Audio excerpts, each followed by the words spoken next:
with the unusual name of Madonna Fortin. Her father was an Italian-American named Silvio Ciccone. Following the birth of two boys, Anthony and Martin, Mrs. Ciccone delivered the daughter she had always wanted on August 16, 1958. She passed on her own first name to the child, who was called Madonna Louise Ciccone. The Ciccones were one of the few white families in this racially mixed Pontiac, Michigan neighborhood called Harrington Hills, where they lived in this small house. Little Nani, as her family called her, tended to be the center of attention, but she would soon have to compete for the spotlight, as in the early 1960s, 3 more children came along in rapid succession: Paula, Christopher, and Melanie. Madonna's brother, Martin, remembers his younger sister as a playful child who got into her fair share of trouble with him. We got along great. I mean, we argued. It was sibling rivalry. Anything from her telling on me when I snuck down to get a Faygo pop at the store, to me putting Vaseline in her hair when she was sleeping, you know, as the payback. She was kind of a rambunctious, restless kid. She was the type that would always push the limits to any rules that were given to her. There was a special bond between Madonna and her mother. Those who knew her described Mrs. Ciccone as a kind and gentle woman who rarely raised her voice to her children. She was beautiful and very loving and devoted to her children, very children-oriented. But in 1963, 5-year-old Nani's world was shattered when her mother was diagnosed with breast cancer and died within a year at the age of 30. As she grew older, Madonna would try hard to fill her mother's shoes. Madonna kind of assumed the maternal role for my other younger sisters, feeding them, making sure they were dressed, getting them ready for school. I think that had a lot to do with me saying, well, you know, after I got over my heartache, saying, well, you know, I'm going to be really strong then. If I can't have my mother, I'm going to take care of myself. Madonna played her role as female head of the household until her father married the family's live-in housekeeper, Joan Gustafson, in 1966. Madonna still missed her mother and had a hard time adjusting to the new Mrs. Ciccone. For his part, Tony Ciccone made sure his large family stayed on track by adhering to the principles of regular attendance at church, hard work at school, and strong discipline at home. I wouldn't call it strict. I'd call it conservative. But my father was always a stern believer in, you know, excelling towards leadership and maintaining a competitive edge, and be proud of yourself and pray, do good in school, and you will reap the rewards of your investment. Despite all the rules, and perhaps because of them, Madonna's rebellious nature shone through.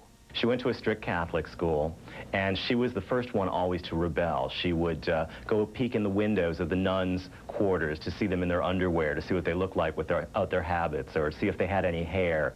She was a good student, however, and always seemed to have an eye on the future. Each of the Ciccone children studied classical music, but Madonna was more interested in the local Motown sound. Her idols were Diana Ross and the Supremes, Stevie Wonder, Ronnie Spector, and 50s sensation Frankie Lyman, in part because he had a hit single that he wrote at the tender age of 13. In 1969, Madonna's first taste of onstage notoriety came as a result of her bikini-clad talent show dance number, which imitated Goldie Hawn from the popular TV show Laugh-In. Her performance gained Madonna widespread attention at school and a 2-week grounding from her dad. In high school, Madonna joined in a variety of activities that would keep her in the public eye. She was a cheerleader, believe it or not, and she also was involved in the theater department. That's where she first got on stage and got a taste of what applause was all about. She was always in the plays, always the center of attention at school, and this really kind of fueled her even further. High school was also a time of discovery for Madonna, of the opposite sex. She always had boyfriends. She used to, on the playground of the Catholic school as a child, love to hang upside down on the monkey bars so that all the boys could see her underwear. I mean, she loved that. The nuns just really chased her around, you know, constantly getting her to put her dress back down, basically. In 10th grade, Madonna studied jazz dance, but soon outgrew the class. A friend brought her here to the second-floor studio of the Christopher Flynn Ballet School. And that's where she really started expressing herself through dance. And this is where she got the idea she was going to become a famous dancer. Madonna's enrollment in the Christopher Flynn School began what became several years of dance study. And while she never became a professional dancer, her friendship with Flynn allowed him to guide her onto the road toward her destiny. When our biography this week continues, early dreams of being a dancer lead Madonna to the Big Apple. It's... The people of Peterborough went shopping for a new energy company. Deregulation is giving the people the ability to choose. I think that the town made a really good choice. With Enron, we've seen energy rates cut between 15 and 18%. You don't even know that there's a difference until you get your bill. Nobody likes a monopoly, particularly in a place where the state motto is live free or die. You can choose your neighbors, and soon you may choose your energy company, Enron. You Americans work too hard. If you ask me, you could use a holiday in a place that's made for it, Australia. Where summer's in December, just when you need it the most. For the winter, though, you need to throw in something a little warmer.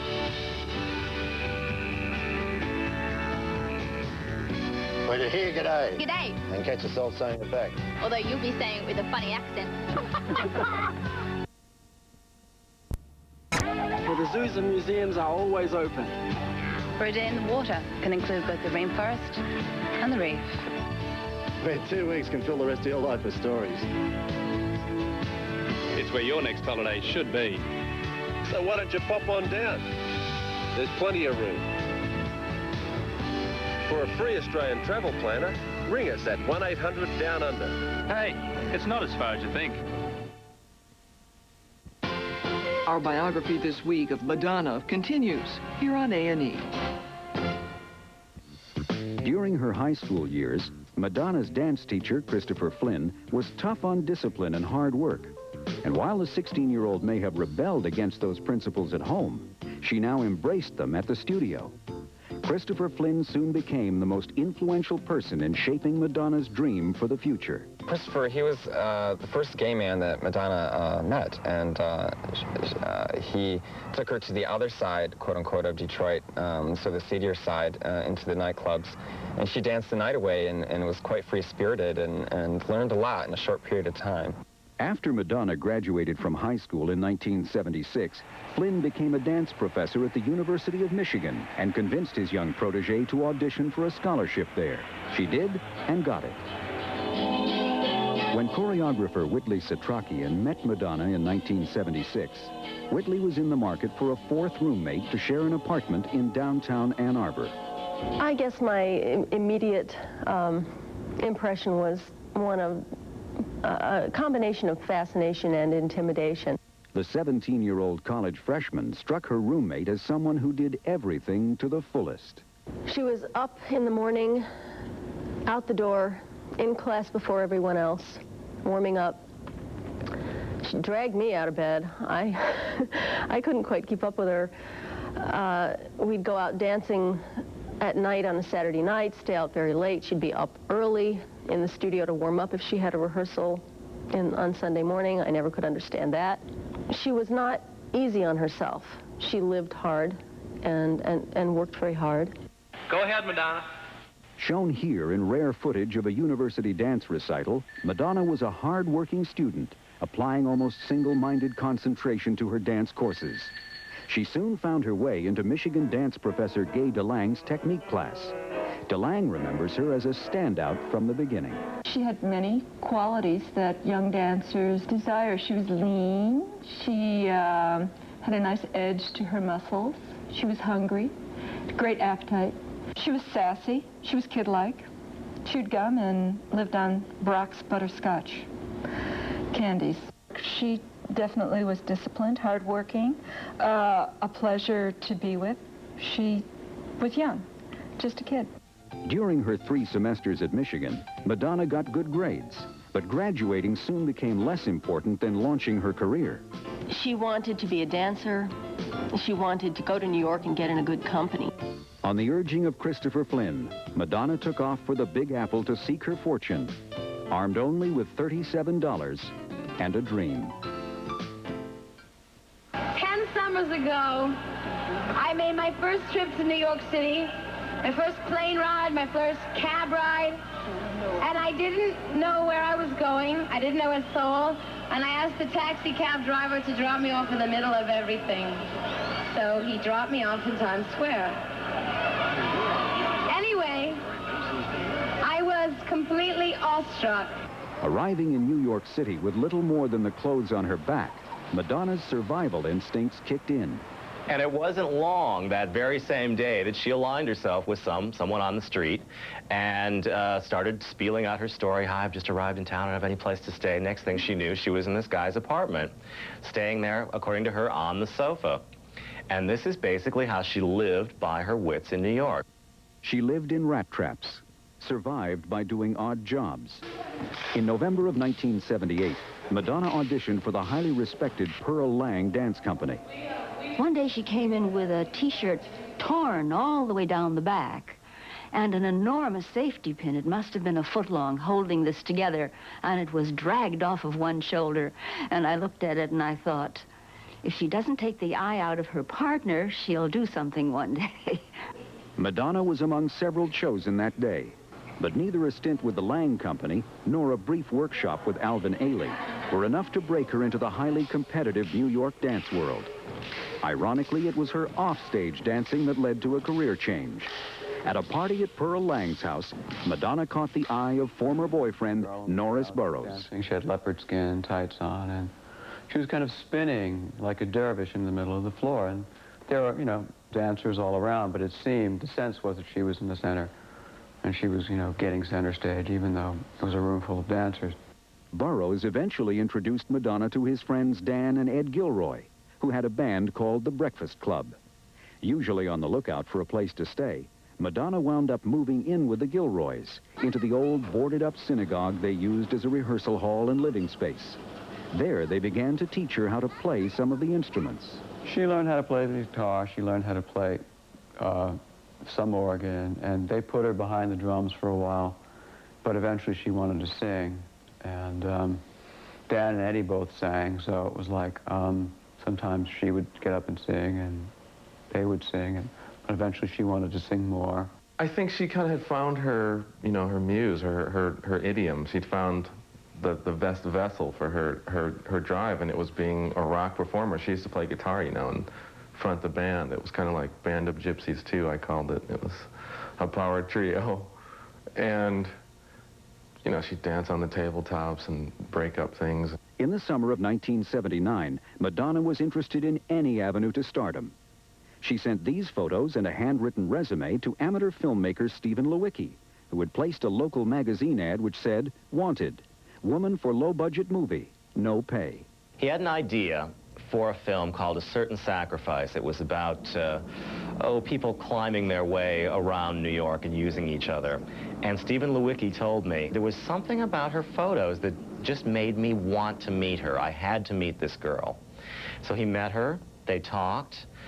He decided that she was absolutely the right kind of streetwise, overconfident person that he needed for this role in the film. You can no longer be my slave. I can no longer be your master. I have other things to do with my life now. Co-star Russell Lohm, seen here in one of the film's steamier scenes with Madonna, thought it strange that she used only one name. Stranger still that the novice actress had the air of a diva. She was acting as if she had like a makeup person and a wardrobe person and a whole entourage, and there was no entourage. She was just this unknown but attractive young woman who seemed to command a great deal of attention. Unfortunately, neither filmmaking nor music brought in much money. So in order to keep body and soul together, in a move that would later come back to haunt her, Madonna began baring her body for photographers and artists. In those days, it was $7 an hour. I did a series of drawings of her based on the Sibyls from the Sistine Ceiling. She was terrific. She was very good. She was very cooperative, very energetic, very enthusiastic about what she was doing. But what Madonna was most enthusiastic about was music. In 1980, clashes with the Gilroy brothers over the number of songs she wanted to sing resulted in Madonna's leaving the Breakfast Club band. and striking out on her own, determined to create her own band and her own sound. When Biography This Week continues, Madonna's first record deal, the look that created a fashion craze, and her first taste of real controversy. Announcing a family-size cruise line, the Big Red Boat. We're the perfect size for families, and we go to Walt Disney World. The Big Red Boat. Big, but not too big. Kids vacation free, you know. Call your travel agent or 1-800-DREAM-54. Get out of the way! Come on! Don't get that, Frank. It could be the office. Yeah, let it rain. Hello? Baxter! It's Baxter! Meow, meow, meow, meow, meow, meow, meow, meow, meow, meow, meow. Meow Mix brand cat food has a variety of 4 delicious flavors cats love. In fact, it's the only cat food that tastes so good, cats ask for it by name. Meow, meow, meow. Again and again. Our history, countless moments woven together through time. The moment is from 1954. This is the kitchen of tomorrow, a press-button dream coming true for Mrs. Housewife. Mama will feel like a fairy princess with a magic wand in a place like this. We won't be able to get her out of the kitchen. A moment in time when model moms were in the kitchen. You relived it with the History Channel. Brought to you by MCI.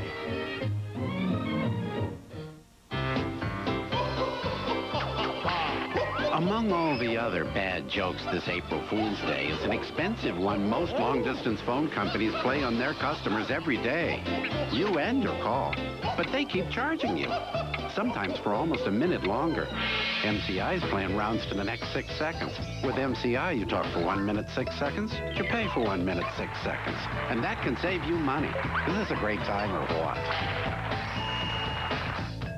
It's Biography's 10th year of bringing you the most extraordinary lives, and A&E wants you to celebrate. Enter the 10 nights, 10 lives, 10 trips sweepstakes, A&E's greatest giveaway ever. Weeknights beginning April 7th, Biography presents the best lives of our years. For 10 nights, you'll step into the lives of legends. Each night will award a fabulous trip to walk in the footsteps of Biography. If you win, you and a guest will travel to one of 10 grand prize destinations. You'll fly on American Airlines, proud sponsor of this Biography celebration. Mail an entry form with your name, age, and address to this address, or enter at either A&E website. 10 nights, 10 lives, 10 trips. Every night a winner on A&E. Sponsored in part by Columbia. Healthcare has never worked like this before. And by Simmons World-Class Beauty Rest, the Do Not Disturb mattress. You are watching our Biography This Week of Madonna, here on A&E. After her 1980 falling out with the Breakfast Club band, Madonna moved into a West Side Manhattan conglomeration of rehearsal studios called the Music Building. It would be survival mode once more, as she and drummer friend Stephen Bray took up residence in one of the studios. I never ate out of a garbage can. I've read that several times. I never actually saw her going through the garbage, but it's possible, because we would borrow money to get a sandwich, and we would go and ask for, they'd give us some food at the deli next door to the studio and say, you can pay us when you can. Madonna spent the next year writing new songs and performing locally around New York with a small backup band. I met rock manager Camille Barbone, who took an interest, signed her up, and convinced her friend Bill Lamusio to give Madonna a shot. Speaking for the first time on camera, Lamusio says at first he wasn't interested. She let me listen to the tape, and it wasn't anything impressive, but she wanted a place for her to try out her live act. And I agreed to let her do the opening for the band.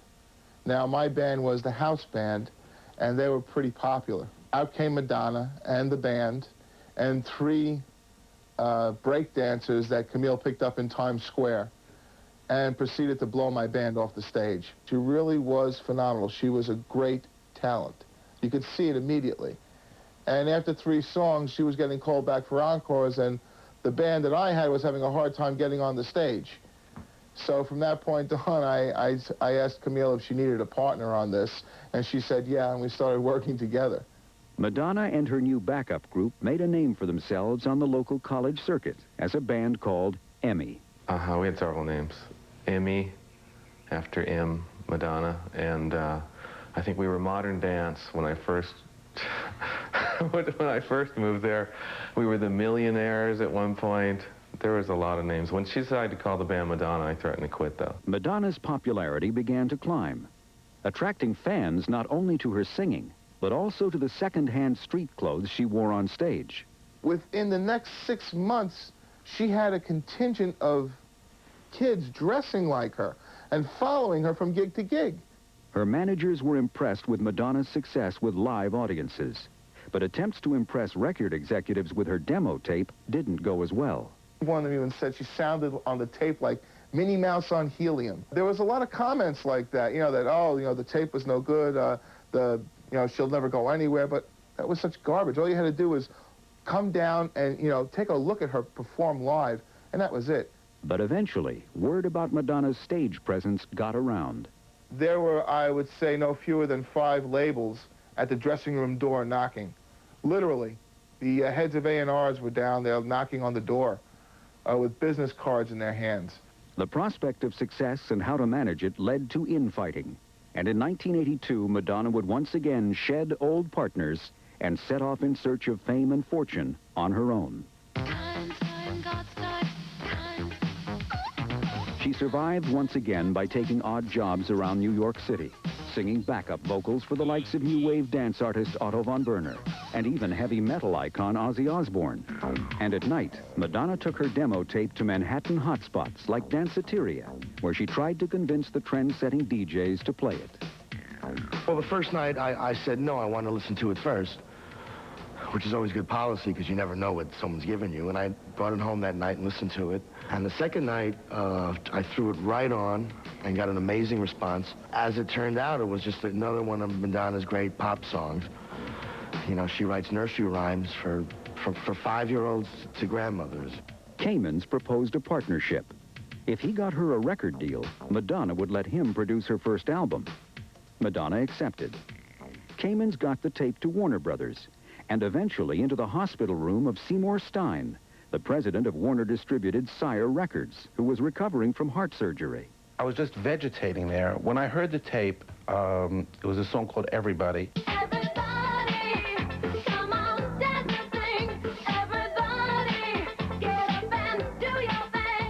I was so excited by it, perhaps partly because of my days in confinement or whatever, that I summoned them both to come to the hospital, and I wanted to sign her right then and there. When Stein met Madonna, he was quickly convinced she had what it took to be a star. I think if I was laying in a coffin but had my hand sticking out and could sign my name, I think that was all right with her. She really was very, very, very anxious to get her career going. She had, she just believed in herself that much. Sire Records signed a contract for 2 12-inch singles. Assigned to the dance division, Madonna got a $5,000 advance plus royalties and $1,000 for every song she wrote.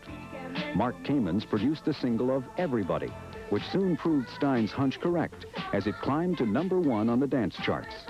The record company then sent Madonna on the road to polish her act. And in off hours, she began building what was to become a formidable knowledge of the record business. Found out the dance promotion man was Bobby Shaw, a very talented guy who takes records around to the dance clubs. He used to have meetings in his office every Friday afternoon, invite the DJs. Madonna would sit in, listen to these records, find out the people who made the hits on the dance floors in New York, became friends with them, and utilized the expertise she got from them. Madonna's second single, featuring the songs Burning Up and Physical Attraction, again yielded excellent results. By then, Warner Brothers was ready to greenlight her first album, to be called simply Madonna. It was now time to find a new manager, and as usual, she set her sights on the top, focusing on megastar Michael Jackson's manager, Freddie DeMann. She actually auditioned for him, but right before Madonna was to sign, DeMann had a falling out with Jackson. I was afraid she might be upset about it, and she wasn't. Quite to the contrary. She said, listen, now he's free to devote all his time to me. And she actually meant it, even though Freddie had other artists at the time. But that's Madonna. The Madonna album was released in July 1983. and boasted an impressive repertoire of songs that were lighthearted and dance-oriented. It yielded the first of what would become a record-breaking 16 consecutive top 5 singles.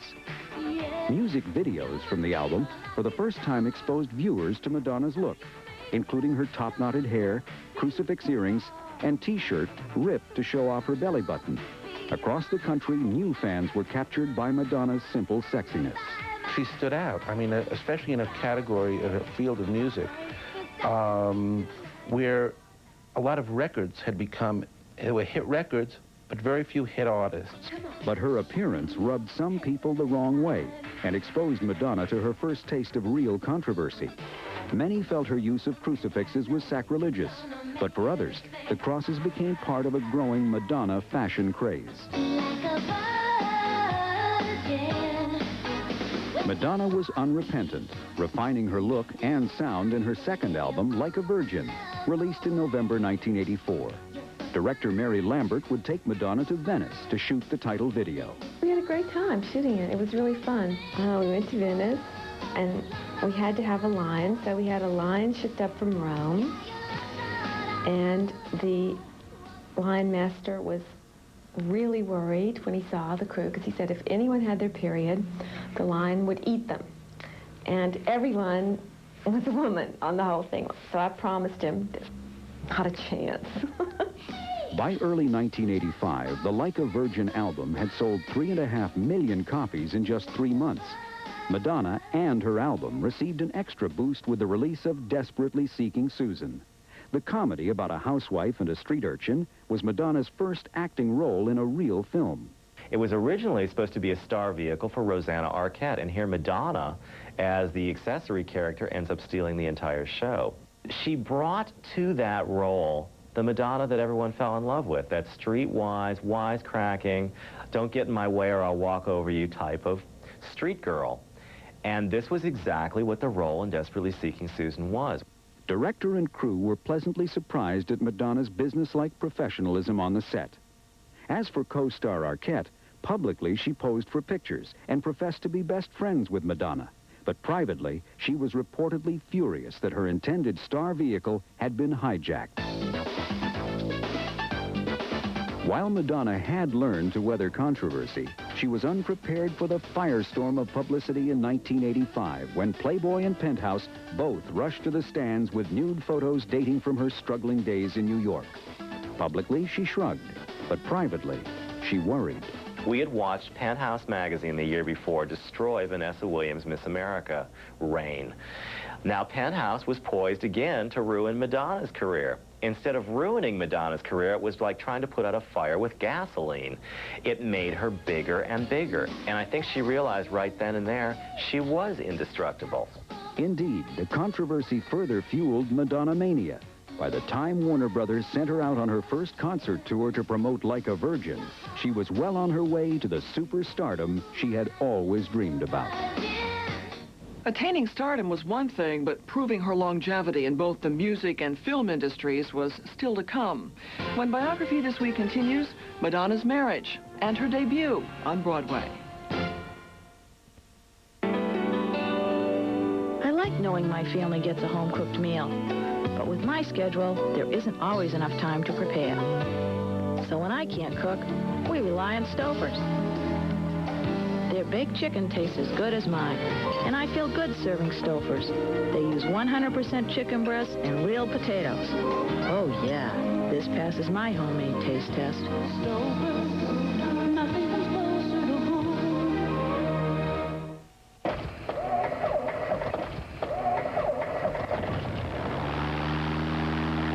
California Closets, we have custom-designed solutions for all your storage needs. California Closets, simplify your life.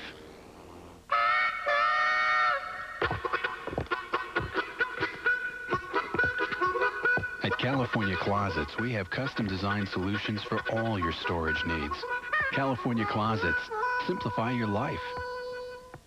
A&E's Landmark Series Biography is celebrating 10 years of bringing you profiles that are more than skin deep. 10 years of probing the lives of the uniquely powerful. 10 years of examining lives with more than mere curiosity. Every life has a story.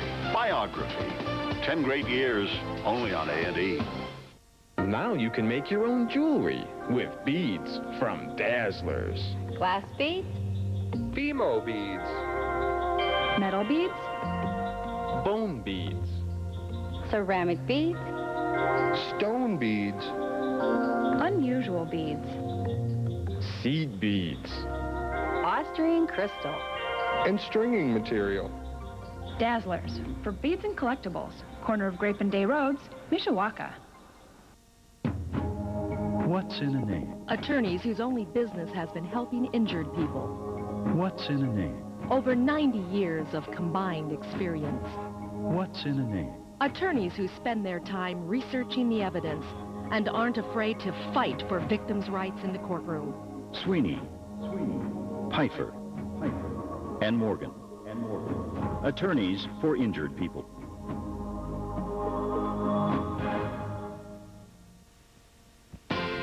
Our biography this week of Madonna continues here on A&E. He is your angel this morning. Madonna on Kiss. By the end of 1985, Madonna's albums were selling at the breathtaking rate of over 80,000 a day. Unknown just 2 years before, she was now the undisputed queen of pop music. At first, much of the press treated Madonna as a mere flash in the pan. Critics felt the other new pop music party girl, Cyndi Lauper, had the real staying power. History, of course, would prove them wrong. I want longevity as a human being. I want it to last forever. Time magazine would give the artist a bit of immortality, putting her on the cover as her highly publicized and successful Like a Virgin tour began. Her show at Radio City Music Hall sold out in a record 34 minutes. Some boys kiss me, some boys hug me, I think they're okay. One of the songs featured on the tour, Material Girl, was also out on video, featuring Madonna in a send-up of Marilyn Monroe. She was paying homage to a role model. I didn't know her personally, but I admire her. She's an idol. You want to be as big a movie star as she was? Is that important? Yeah. While on the set of the Material Girl video, Madonna noticed a young man staring at her. Actor Sean Penn was one of a youthful group of stars who had come to be known as the Brat Pack. Intense, moody, with a reputation for drinking, jealousy, and violence, the intensely private Penn may have seemed an odd choice for the outgoing Madonna. They started dating and soon were engaged. Well, opposites attract. The date of the wedding was kept secret, but because it was held outdoors on a hilltop in Malibu, there was no shortage of airborne press coverage, nor speculation that media-savvy Madonna had planned it that way. Here was Sean Penn running around with a gun before the wedding, shooting at the helicopters. Here were the helicopters buzzing the wedding party. All the press outside the house. I mean, it was really the ultimate press release. What better way to get on the cover of Time magazine and People and Life and every other magazine? It's all calculated. Marketing genius, no question about that. Genius or no, at age 26, she had superstar status in the music world, a hit movie, and had just married the man she loved. For once it appeared the Material Girl might have everything she wanted.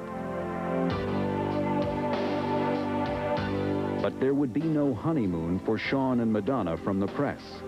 The pair traveled to Asia to film Shanghai Surprise, ex-Beatle George Harrison's movie about a missionary in China. But the movie was hopelessly adrift from the start, in part because the Penns kept making script changes. During the filming and ever after, they hid from the press. And some of those photographers who persisted got pummeled for their troubles. If the Penns had found themselves unprepared for their battle with the paparazzi, they were even less prepared for the battle with the fans. You could see her there. You have to expect a certain amount of an invasion, people walking up to you in the streets. I draw the line when I get to my house. People hang out at the bottom of our driveway a lot and constantly ring our doorbell, and they want to see us. They think that we're going to invite them up for a cup of tea or something, you know. Seen fighting the press, often fighting each other, they became known as the Poison Penns. Even a conciliatory appearance to promote Sean's movie At Close Range brought no relief. How much does your appearance here tonight have to do with kind of your own feeling to sort of patch up things with the press? Is that part of why you're here? No, the press that has slammed me, I say, them. And as far as supporting this movie, that's what I'm here to do. You really have kind of stayed away from public appearances, though, the two of you. We've been busy working. Okay, wait a minute. Madonna would dedicate her next album, called True Blue, to her husband, whom she called the coolest guy in the world. Although just as danceable, the songs were now more serious, more passionate, more mature than before. And it was really a fantasy situation because we were working for this big label, Warner Brothers, and she had gotten to the point that she didn't have to really answer to them creatively, so we were left on our own to make this whole album, and the idea of just doing whatever we wanted and letting them in the room when we finished was great.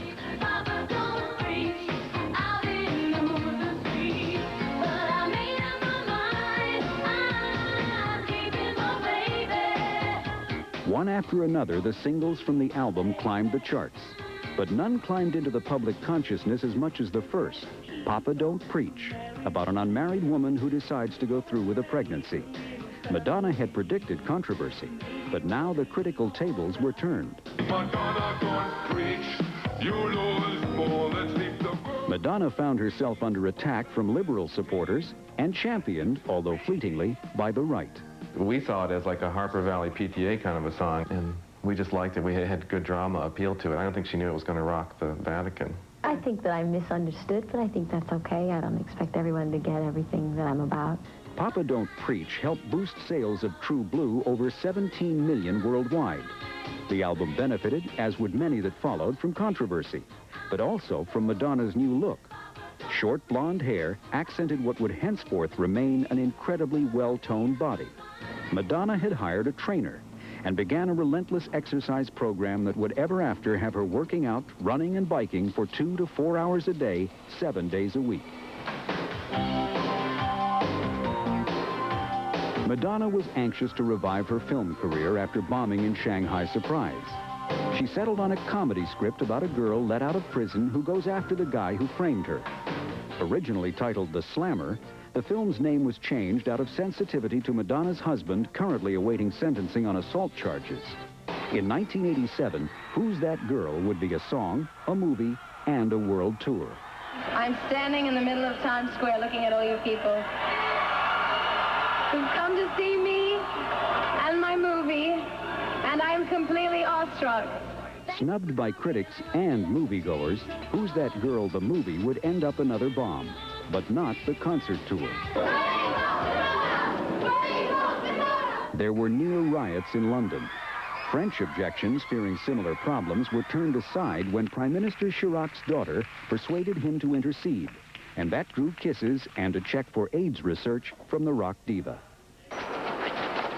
Back in the States, in May of 1988, Madonna tried her hand at stage acting, appearing with Ron Silver and Joe Mantegna in David Mamet's dark play about Hollywood called Speed the Plow.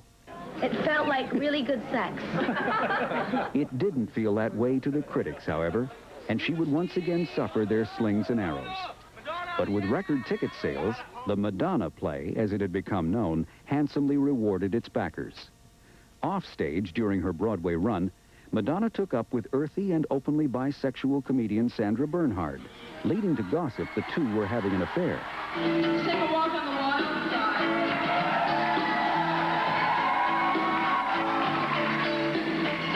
Don't believe those stories.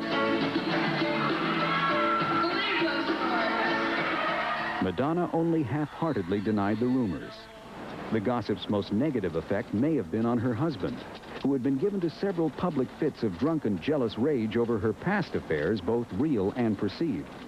By the end of 1988, events for the Penns would come to a head. Sean hated the fact that his life was suddenly in a goldfish bowl. And this is where the problems lie. Suddenly he's with the most high-profile woman in Hollywood, or new arrival in Hollywood, and he just couldn't stand it. They fought constantly. Too much competition. She wanted him to be one way, he wanted her to be the other way, but, I mean, how are you going to do that, you know? How are you going to have two cooks in one kitchen? But I know for sure that she really loved the guy. Their on-again, off-again union finally crumbled when a badly beaten Madonna called out the Malibu Sheriff's Department on Sean. They finally split for good in January 1989, by prenuptial agreement, each taking out what resources they had individually brought into the marriage. Friends, however, say that both remained in love with each other. When Biography This Week continues, another video, another controversy, a new boyfriend, and a little book called Sex. It's advanced. It's new band Clear Soft Solid. It looks like nothing you've ever seen. Unique.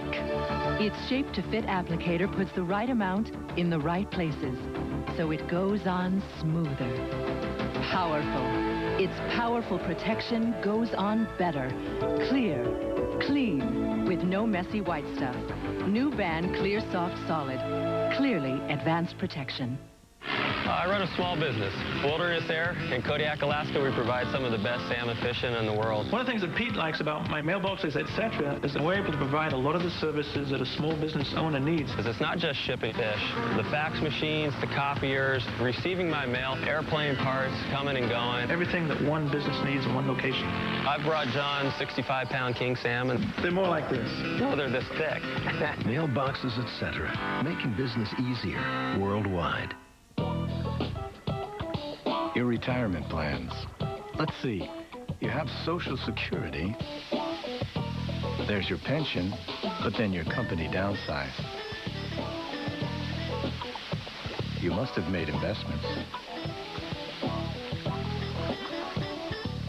It may be time for some independent thinking. Mutual funds from American Century. Invest in our thinking. Flight 57 now boarding. Hey, Junior, we don't want to miss our curtain. I hope you've got Hertz #1 Club Gold. Well, not exactly, but this company's fast. Oh, sure. Can't we skip the rental counter like it hurts? Well, not exactly. Hey, genius, I'm waterlogged. Doesn't your company have a canopy like Hertz? Well, not exactly. Remember, there's Hertz and there's not exactly. Choose the right one. So you still think I'm the dummy? Not exactly. You are watching our Biography This Week of Madonna, here on A&E. Soon after her split up with Sean, Madonna would be seen in Pepsi commercials, promoting her new single, Like a Prayer. Pepsi spent $10 million on the promotion, half of it going to Ms. Ciccone. Only problem was, Pepsi hadn't seen the music video.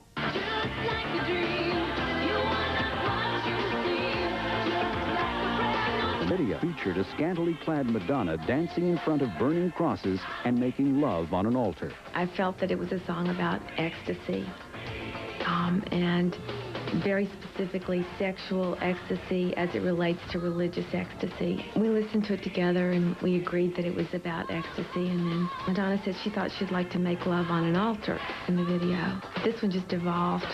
Predictably, Pepsi was not pleased with that evolution, and faced with boycott threats from religious groups, canceled the ad deal. Madonna cried censorship, but the press noted she was now $5 million richer, unfettered by Pepsi cans, and with more than enough brouhaha to launch her new album nicely.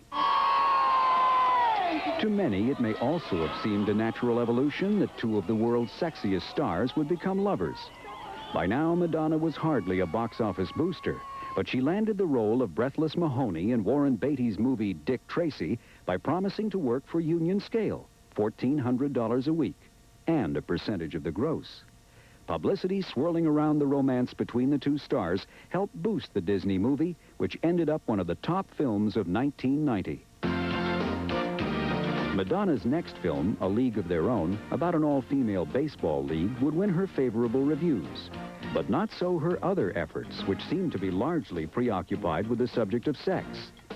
The 1990 Blonde Ambition Tour evoked themes of homosexuality, masturbation, and sadomasochism. Toronto authorities threatened to ban the show, but later relented.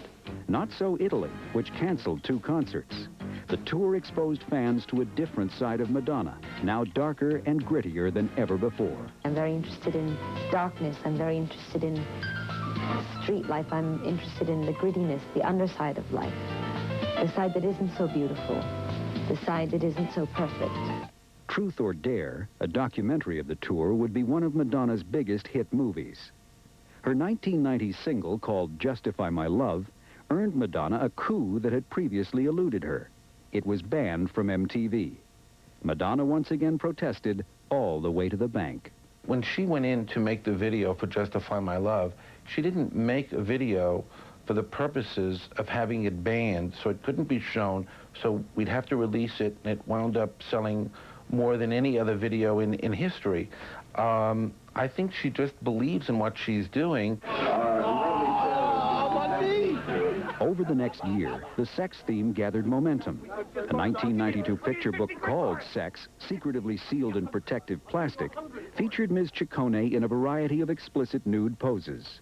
The book spawned an album called Erotica, the title song of which was played 3 nights and then yanked from MTV because of its sexual content. Critics and fans alike began to wonder if Madonna had gone too far, if indeed such a thing were possible. I think her message is trash. I think it's demeaning to women. I think it encourages violence, S&M, against women. I think it's an abomination for children to watch her simply because of her message, not her talent. Well, I think Madonna comes out and says, I'm going to expose the hypocrisy of this kind of thinking. Of course women have sexual fantasies, and of course they're not pleasant, sweet, you know, streams flowing by or wind blowing in the breeze, whereas men are perfectly able to have whatever horrible sexual fantasies, as in horror films or pornography or slasher films, you know, and nobody really says that much about that. For her part, Madonna had a much more pragmatic explanation. Well, everything does revolve around sex. I mean, look at advertising and television. That's what makes the world go round. I mean, that's not the only important thing, and it's not the only thing, but human sexuality is a very important factor in life. Her next movie, Body of Evidence, with Willem Dafoe, came out on the heels of the sex book, but failed to materialize as the erotic thriller it was intended to be. Once again, critics would question her acting talent, one calling her career the longest on-the-job training ever. She's cardboard. She comes on as an image that we see in still photographs, and she's got to put flesh and blood and bones on it, and we haven't seen that yet. Whatever her shortcomings as a screen star or a role model, she has been a smashing success in business. Big business. Having generated well over $1 billion in her first 10 years, by the 1990s she had become the mightiest woman in show business. And she became that much more powerful with her 1992 Time Warner deal for $60 million to start her own entertainment company called Maverick. But on a serious note, I'm really here for 2 reasons. Number one is because I really believe in AIDS Project LA. She does use some of her power for the public good as well, especially the fight against AIDS, a disease which claimed the lives of her friends Christopher Flynn, Martin Burgoyne, and others. I think the work that she has done to raise money for AIDS shows that she is really willing to put her money where her mouth is in very many instances. And this is where the cold, calculating, use everybody Madonna sort of breaks away, and we see that there is a consciousness underneath there. Love her or hate her, Madonna seems to require only that we not ignore her. And whether she has created controversy for the money or the principle, or perhaps both, Madonna Louise Ciccone became arguably the most famous woman on the planet, leaving an indelible mark upon it. She reaches a lot of people, men, women, straight, gay, black, white, whatever. She's saying, hey, I'm going to be who I want to be, so get it with it, baby, because you can too. I think she's a wonderful, wonderful advertisement for sense and sensibility about sex in an age of AIDS, and I think that's part of what she's trying to get across. And she may have actually influenced a lot of young people in a positive way. I think her biggest fear is being forgotten, not being talked about. And I think that she purposely disappears for several months at a time just to set everyone up for the next whammy that she's got prepared. I think that she's the type of person who would rather see herself burn out at the top than ever diminish in power or fame. During an appearance on The Late Show in April of 1994, Madonna let out a stream of curses that made even the unflappable David Letterman blush. Once again, people said that Madonna had gone too far. Critics were starting to find Madonna's tactics tiresome. But in late 1994, it seemed she had mellowed. Her 10th album, Bedtime Stories, earned glowing reviews from the critics. It showed a more mature side of Madonna. Now in her mid-30s, she was concerned with more adult topics, including motherhood. After an affair with Chicago Bulls bad boy Dennis Rodman, the basketball star claimed Madonna had asked him to be the father of her child. In an interview on Primetime Live, she admitted she was ready to be a mother and jokingly asked for applications. The mail poured in from would-be fathers, but one man took the invitation a bit too seriously. Robert Hoskins broke into Madonna's homes in Florida and Hollywood. He was eventually shot when he attacked one of her security guards. On the witness stand, a visibly shaken Madonna recalled nightmares. The court sentenced Hoskins to 10 years in prison for stalking. Madonna turned her attention back to the project she had been lobbying for years, the title role in the film version of the musical Evita. Virtually every role Madonna had taken since Desperately Seeking Susan in 1985 earned her bad reviews. A complex role like Evita would be a big risk. And Madonna continues to defy her critics. She may have been snubbed by the Oscars, but she was anointed with a Golden Globe for Evita, and her movie career appears to have been redeemed. Offers are pouring in. Her follow-up to Evita will be another true-life story. Reportedly, she has been hired to star in the story of Italian-born silent film star and photographer Tina Modotti. Stay tuned for Emmy Award-winning investigative reports as they go inside the Oval Office for a 2-hour special report, The Secret White House Tapes. If you thought Nixon was the only president to tape conversations, well, think again. The inner sanctum has been bugged since FDR. Broadcast for the first time on television, The Secret White House Tapes, up next on A&E. And join me again next Saturday night.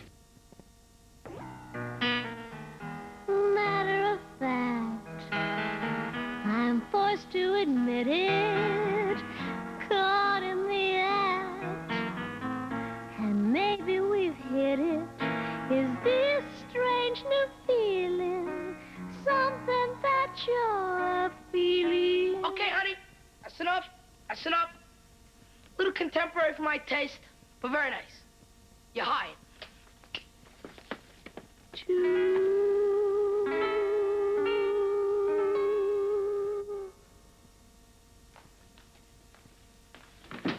That was great. It really was, Blousy. It was terrific.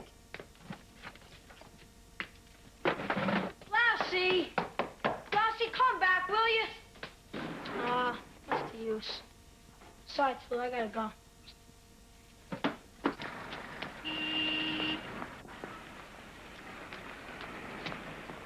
Blousy! Where is she? Blousy!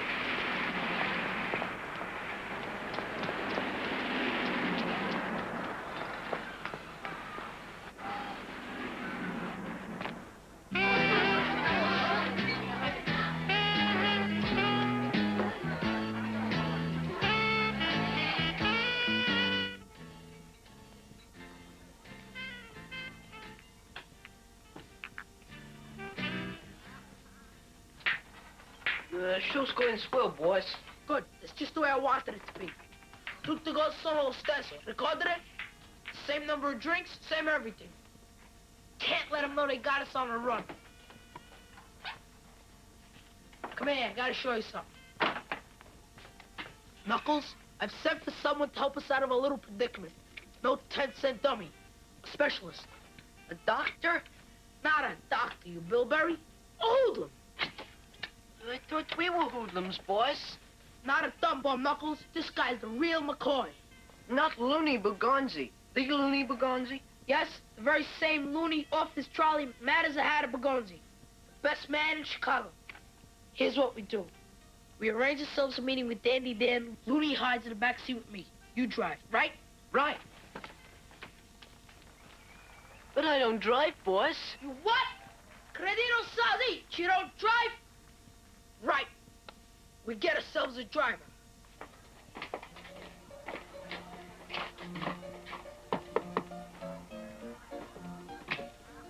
Oh, hi, Bugsy. Hi, Bangles. Blousy there, please? She won't see you.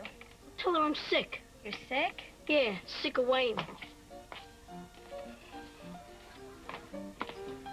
need it, Withy. Give a guy a break, will you, Blousy? I brought you some flowers.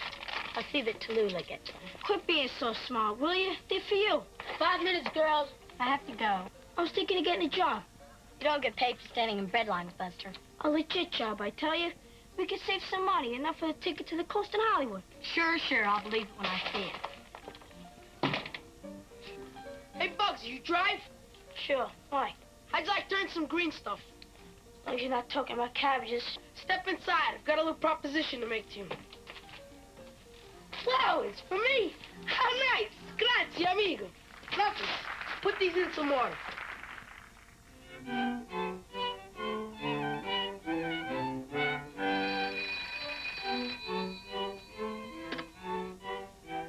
Hello?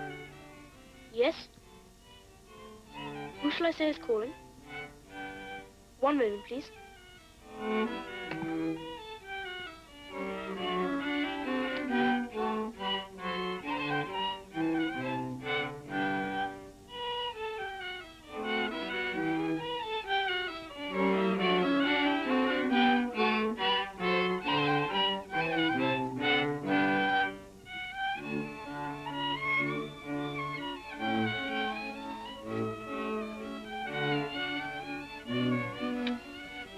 Hello? Dandy Dan, is that you? This is Dandy Dan speaking. Yeah, I'll meet you. Where? Agreed. Just you and a driver, understand? Monday, 11 a.m. Got him, the knucklehead. Got him, the salami. Okay, Knuckles, let's go and enjoy the show.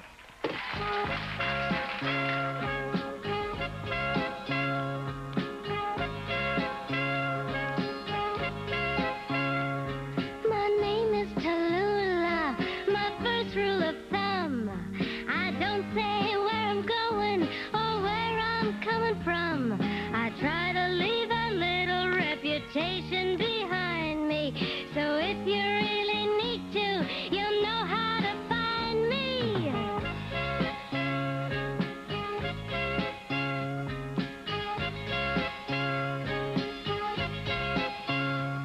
My name is Tallulah.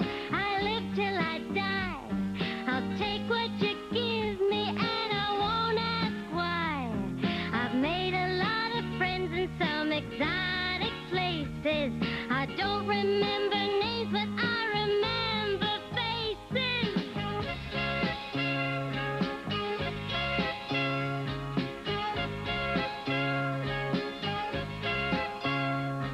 Lonely, you don't have to be lonely. Come and see Tallulah, we can chase your troubles away. If you're lonely, you don't have to be lonely. When they talk about Tallulah, you know what they say. No one south of heaven's gonna treat you finer. Tallulah had her training in North Carolina.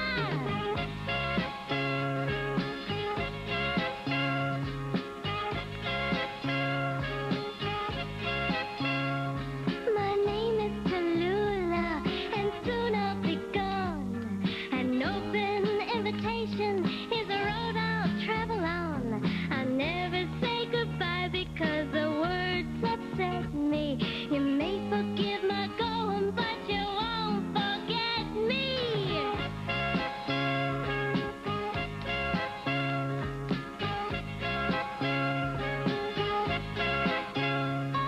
Lonely, you don't have to be lonely.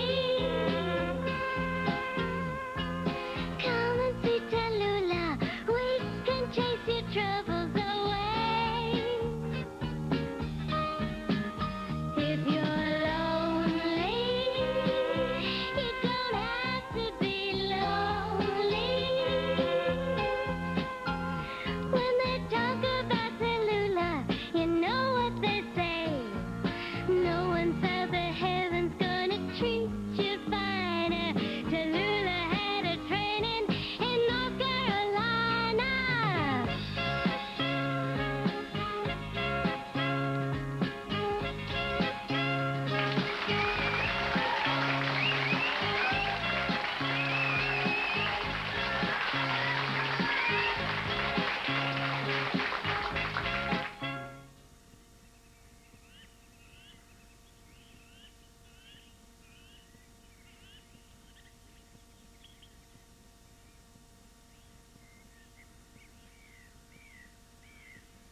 Looney, keep your head down.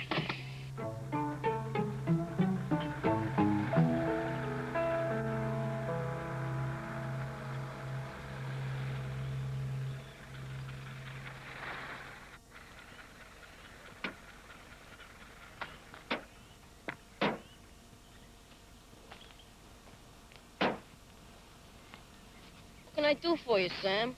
About a small dose of straight talk, Dan. Suits me. You've been taking liberties. I've been taking what's mine. Trouble is, it belongs to me. Too bad. I'm sure we can talk this over sensibly. I'm a businessman. You're a dime a dozen gangster, Sam. Now button your lip, mister. You don't talk dirty to me. I don't like your mouth. I have to have some respect, you know. You'd slit your own throat for 2 bits plus tax. Keep your wisecracks behind your teeth. Keep talking. I have my position to think of. Right now, it's not worth a plug nickel.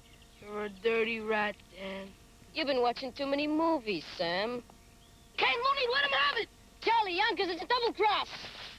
Okay, yous guys, freeze.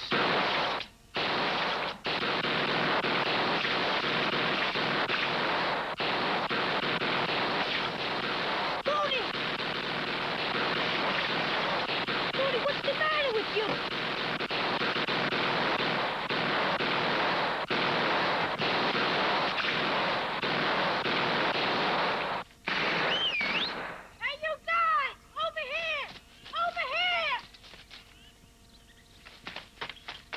You dummies, they're getting away. Come back here, will ya? Come on, boy. Come on, go, step on. Come on, step on it, will ya?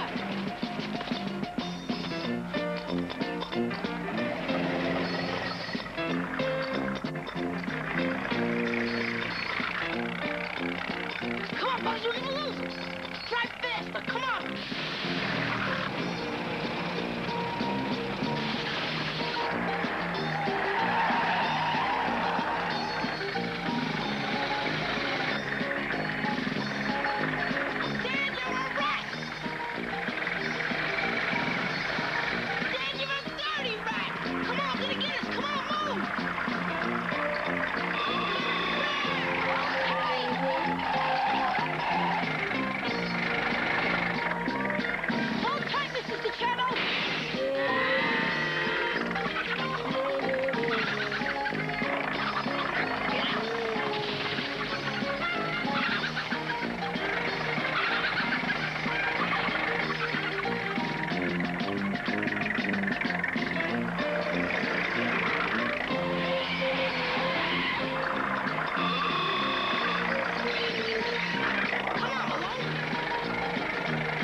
Rat. Get out of here, you dumb clock. Stop cock-a-doodle-doo somewhere else. Hey, Bugsy, treat yourself to a new suit. Get rid of that laundry sack you're wearing. Why, thanks. Thank you very much, Mr. Stichetto. Oh, and by the way, here's my tailor's card. Go see him. You ain't got to pay for 6 months. Thank you very much. Mi piacere, mi piacere. Think nothing of it. Come on, let's go.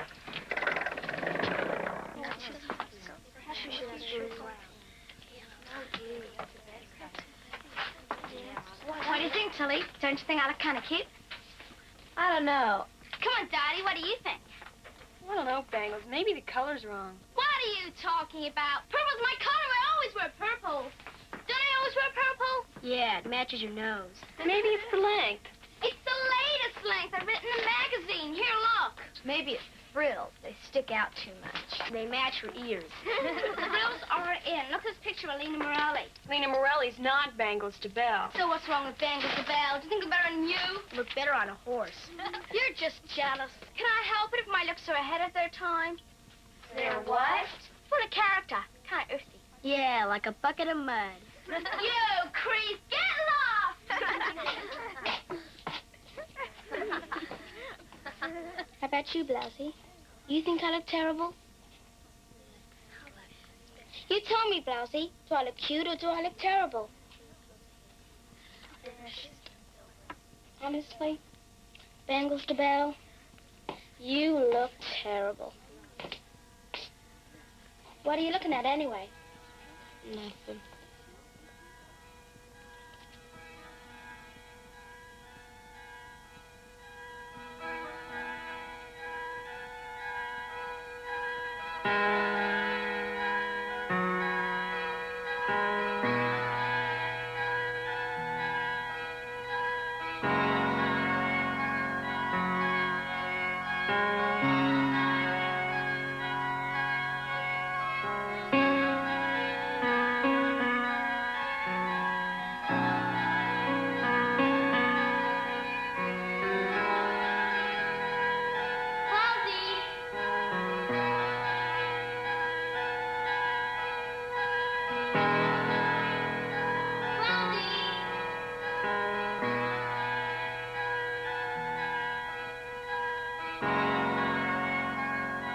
Ralphie!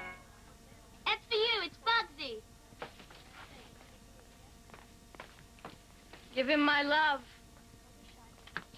Thanks. Hello? Hello, Blousy? It's Bugsy. Where are you? Just around.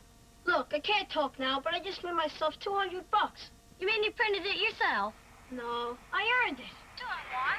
Oh, listen, man. Hang on a minute. Hey, I can't hear you. 1 second, there's a train going by. Who gave you the money? Fat Sam. Fat Sam gave you $200. I loaned his sedan for the afternoon. Fat Sam loaned you a sedan? I don't believe it. You're putting me on. I believe you. He's a sinner, candy-coated. For all his friends, he always seems to be alone. But they love him, Bugsy Malone.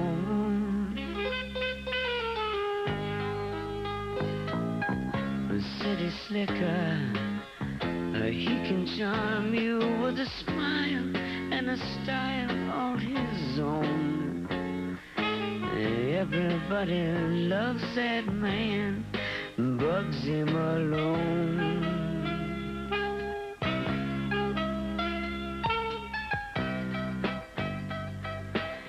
Hard-headed Bugsy makes his mind up.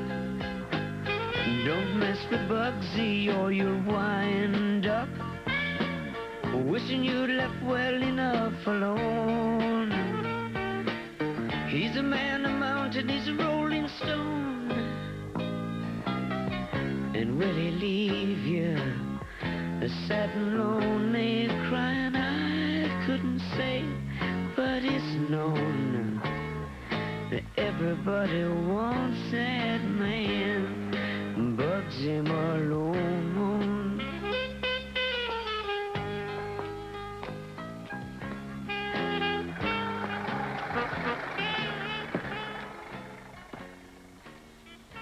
Mustard with onions or ketchup with that? Mustard with onions. Oh, and this too. What's this? A present. Present? Open it up. You gotta be kidding. I don't kid around, do I? Oh, Bugsy. It's beautiful. Nice, huh? What is it? What is it? It's a viewer. Here, put your eyes in there. Pictures of all the Hollywood movie stars. Oh, Bugsy. It's fantastic. It really is. If only I could really get to Hollywood. You can.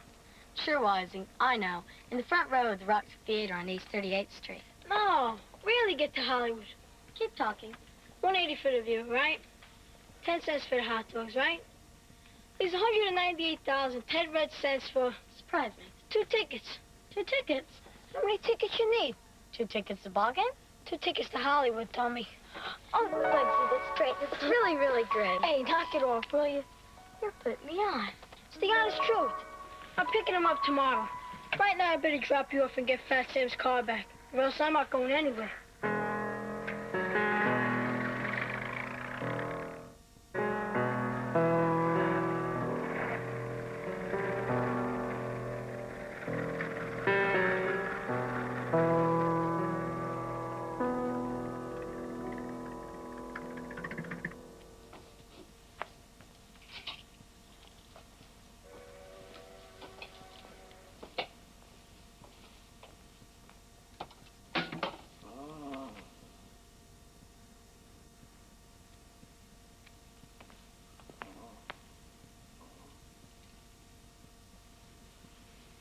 Is anyone in there? Hello? Are you hurt? Help! Somebody help me, please! Oh, God. Help me, please! Somebody! Help! Help me, please!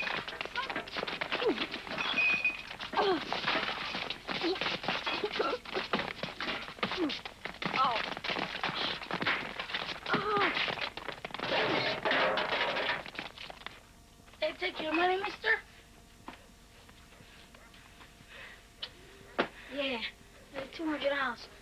Thanks anyway. It was nice of you to help me like that. It was nothing. You must be a boxer, right? Nope. You're not? Nope. But that's the best puncher I ever saw. You ever been coached? Nope. Ever thought of taking it up? Nope. Why not? You could be a champion. Never had the chance. I know someone who could help you. You know Cagey Joe? Nope.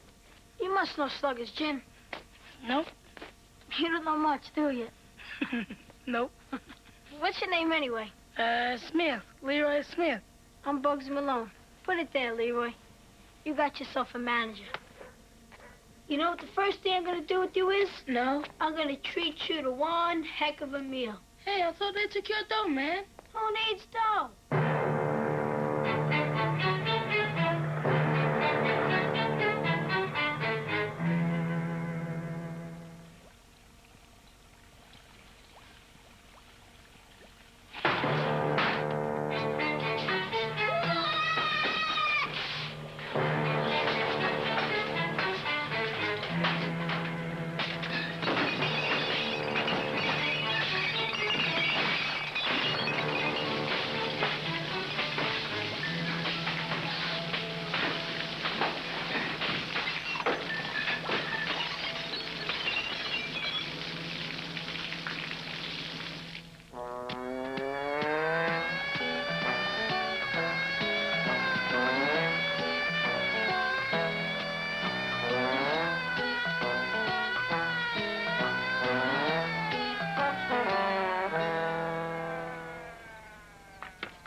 You've cracked it this time, Captain Schmolsky. Get the plaster, Jerry. We'll take a mold. Come on, let's get some plaster. Now, be careful now. Up a bit. Up a bit. That's it. Left a bit. Left a bit. Be careful now. That's good. Come on, hurry up. Hold it straight. Now, be careful. Be careful now.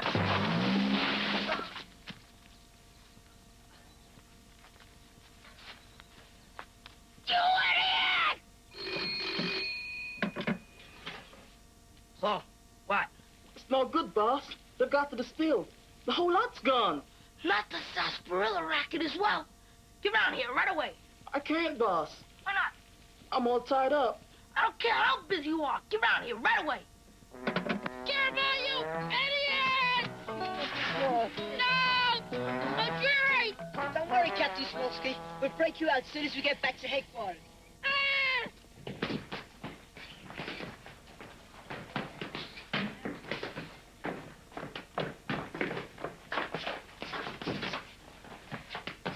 Hey, Bugsy, how you been, man? Swell, Cagey Joe, just swell. Cagey Joe, I'd like you to meet the next heavyweight champion. Leroy, meet Cagey Joe. Cagey Joe, this is Leroy Smith. You ever been in the ring before, kid? No. So you want to be a fighter, huh? No. Sure he does. He's a natural. Look at those fists. Did you ever see such fists? Hit it, Leroy. Oh. See what I mean? Born champion. What's your name again, kid? Smith. Leroy Smith. With your help, Cagey Joe, showing him the ropes, he could be a champion in no time.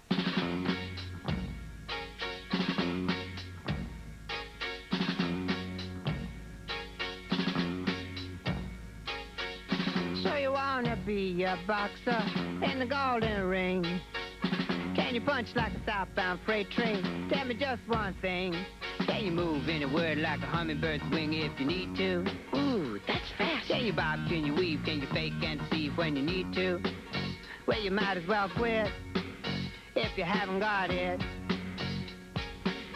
So you wanna be a boxer? Can you pass the test?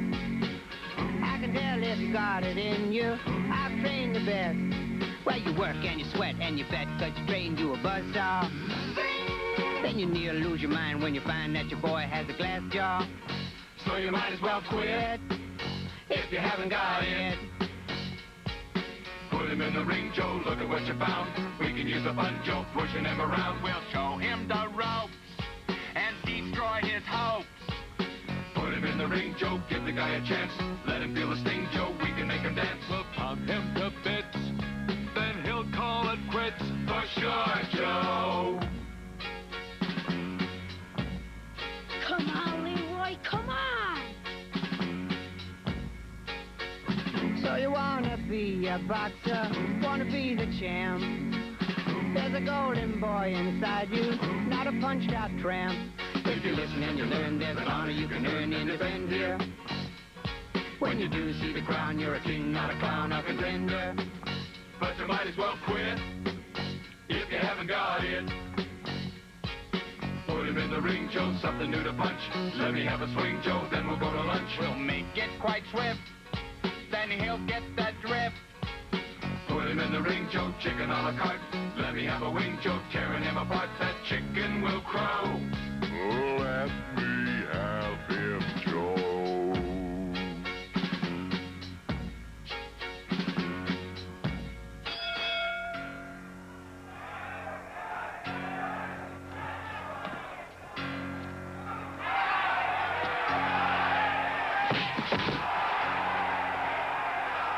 He's got it. Are you sure this is gonna work, boss? Of course it'll work. Looks like a splurge gun, doesn't it? Sort of, boss. Nonsense. Anything Dandy Dan can do, I can do better. You know that. All right, Knuckles, you ready? Ready. Don't do that. Sorry, boss. All right, take aim. Ready. Set.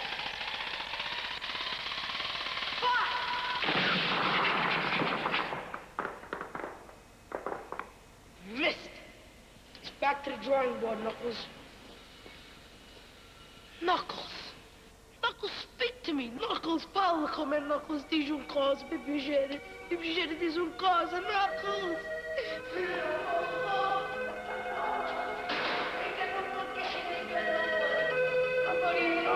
It's all your fault. It's your fault.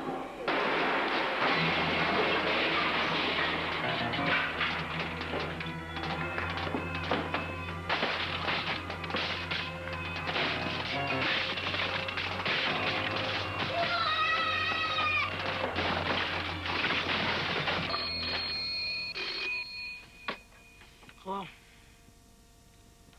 not the grocery racket, too. Yeah. That's the whole empire gone, honey. You hear me? Everything. And they'll be coming here next. There's only one thing for it. I'll have to get them to help me. Who, the Lone Ranger? No, you dumb Dora. Bugsy Malone. Call him. I'm in trouble. Real trouble. And all I got for company's a female comedian. I need help. I'm really in bad trouble. Is he there? No, there's no answer. Then get him to me. Personally. Personally? Personally. Personally.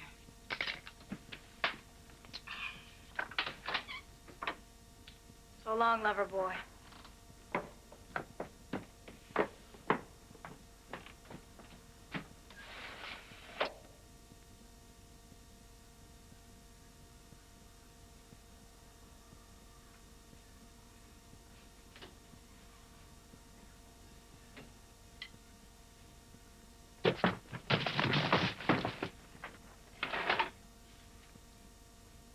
I like my men at my feet.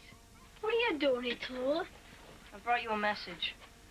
So what's wrong with Western Union? I thought maybe you'd like the company. Come on. I'll buy you a drink. Where? How about Fat Sam's? Fat Sam's. Won't he be there? He sure will. Maybe I'll stay home. Don't flatter yourself, Tiger. He's the one that wants to see you, not me. Come on. Let's go before your suspenders strangle you.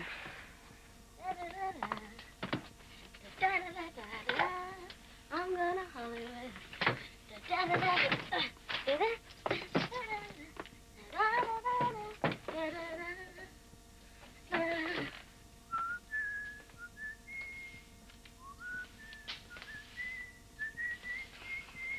Quit whistling, Fizzy. Makes me edgy. Yes, boss. Pour me a double on the rocks. Sure, boss.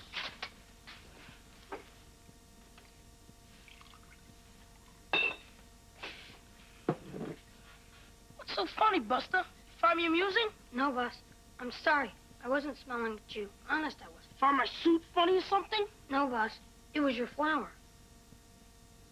Oh, yeah, it is kind of droopy, ain't it? Yeah, a little, boss. In fact, it's very droopy. Very droopy, boss. Hold it a minute, will you? You need some water. Don't ever let me see you laughing at me again, you hear? Else I'll ram this smile right down your throat. I'm Fat Sam. Don't ever forget that. #1 man, top dog, Mr. Big. Always have been, always will be. Now get out of here. Soy número uno. Be careful, Buzz. The floor is wet. Busy, so you look sharp for your room. I'm gonna break your neck, Busy. Hi, honey. Here he is. Hey, Bugsy. How you doing, Sam? I'm glad to see you. You? Pull up a chair. Fix me a drink, honey. Thanks, special on the rocks. So what can I do for you, Sam? Bugsy, I'm in a jam. Dandy Dan's breathing down my neck. At any minute now, he'll take over my entire organization. You still got all this? Not if Dandy Dan gets his way, won't have a dime for a shoe shine. So, look, could you leave us alone a minute? This man's talk. Oh, that's all right. I'm unshockable. Go fix your makeup. I've already fixed it. Then go make yourself more beautiful than you already are. You know that that's impossible. Anything's possible. All right, I'll go manicure my gloves.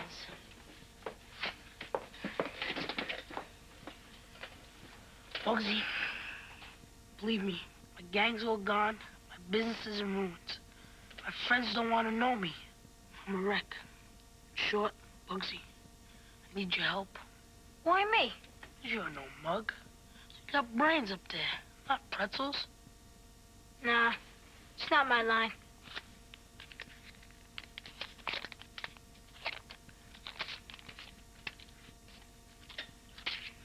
$100.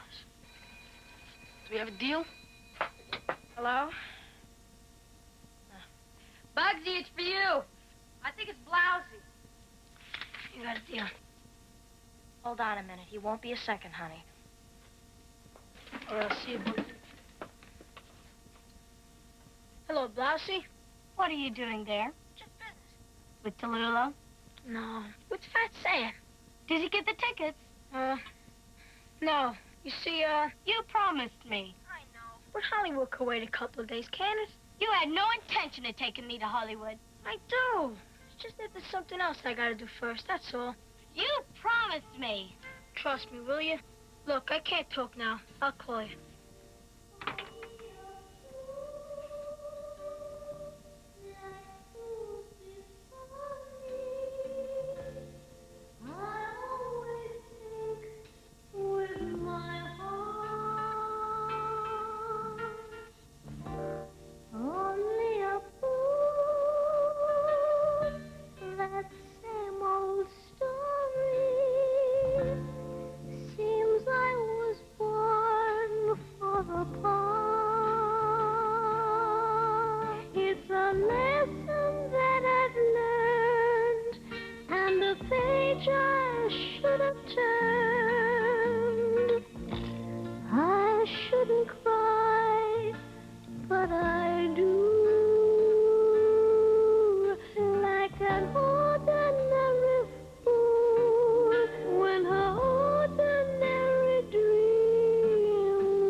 Great, stupid. Look what it says on the side of the truck. I can't. Can't you read? Sure, I'm just a little short-sighted. What does it say? It says Splurge Imports Incorporated. Dock 17, East River. That must be where they keep the guns. Right. Look out. The lesson that I've learned and the page I should have turned. I shouldn't cry, but I do. Like an ordinary fool when ordinary dreams fall through.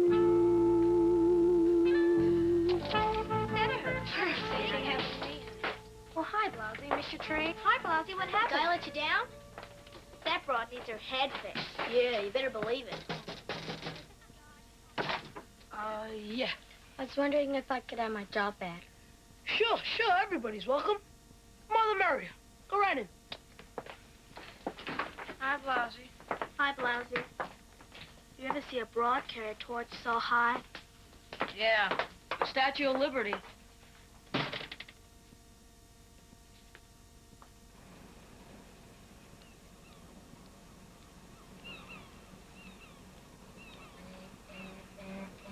This must be the place. 2 guards on the door, 2 on the roof, 2 on the pier. What are we gonna do? Go home? There must be a way in. Don't be stupid. You can't slug our way through them. I guess you're right. Let's get out of here. What are we gonna do, Leroy, huh? We need a few more men. We need an army. There ain't no armies around here, Bugsy. Yeah, I know.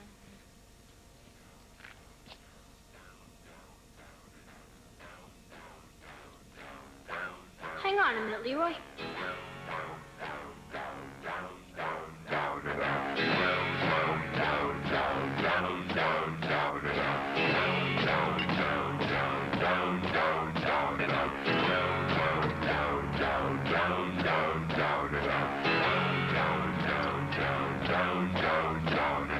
You don't have to sit around complaining about the way your life has wound up.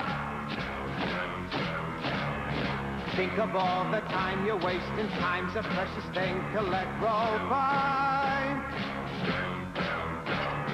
Sure, you've hit the bottom, but remember you'll be building from the ground up.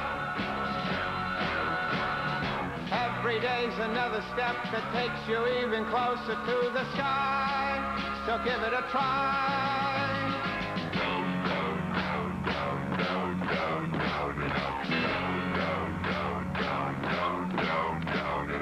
You don't have to sit around depressed about the way that luck deceived you. Fortune sailed away, you missed the boat and found that you'd been left behind. What's the matter with you? Fight and fight some more until you know the world is ready to receive you. Lady luck is fickle, but a lady is allowed to change her mind. Come on, you guys, who's with me? What's the matter with all of you? All right, yeah, I feel like it. Yeah, me too. And what about the rest of you? What about you and you and you? Why not? Come on. You don't have to sit around complaining about the way your life has wound up. So be a man, you know you can't be certain that you'll lose until you try.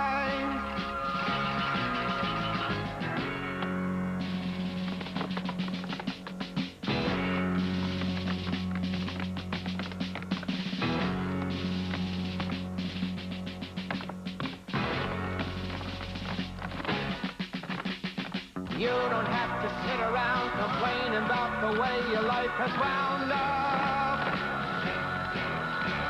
So be a man, you know you can't be certain that you'll lose until you try. So give it a try. Is everybody with me? Come on, then.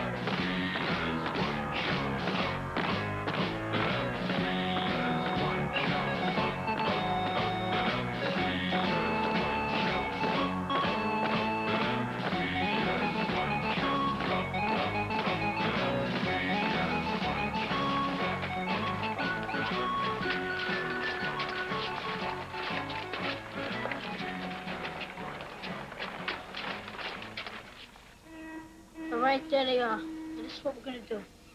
Get Babyface. Get Babyface. Get Babyface. Get Babyface. Get Babyface. Get Babyface. Get Babyface.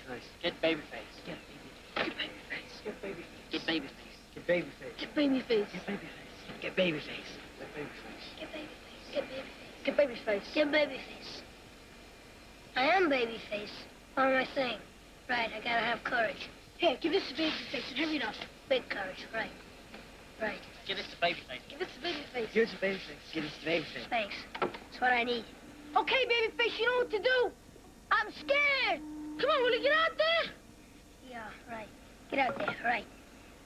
Yeah, I'm a big movie star now. Yeah.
Right, gang?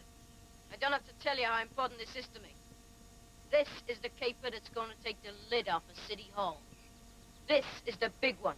The big one. The shakedown. The shakedown. The payoff. The payoff. And I tell you, it's got to be good. It's got to be neat. And it's got to be quick. It's got to be good. It's got to be neat. It's got to be Quick, repeat, quick. never I say, will ya? You shouldn't have any trouble. Just Fat Sam and a few dance-hall girls. Okay, good luck, and off we go. Three cheers for Danny Dan. Hip hip. Hooray! Hip hip. Hooray! Hip hip. Hooray! Too kind, guys, too kind.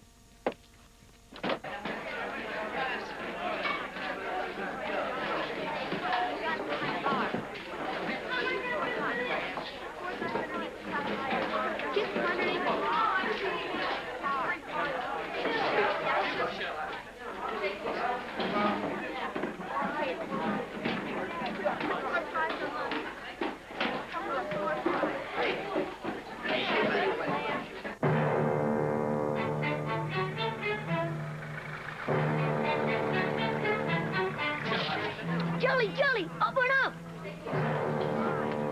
They're here! They're here! Okay, everybody, just act like normal. Come on, you guys, get to work. All right, girls, off you go. Razzmatazz, let's hear some music.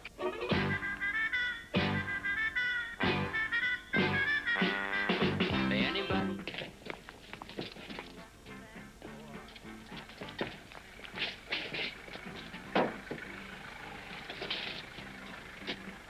Okay, fellas, this is our moment.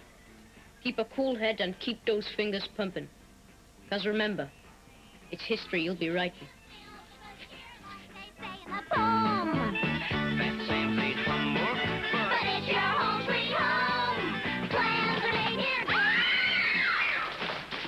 Okay, everybody, freeze. Okay, you guys, let him have it.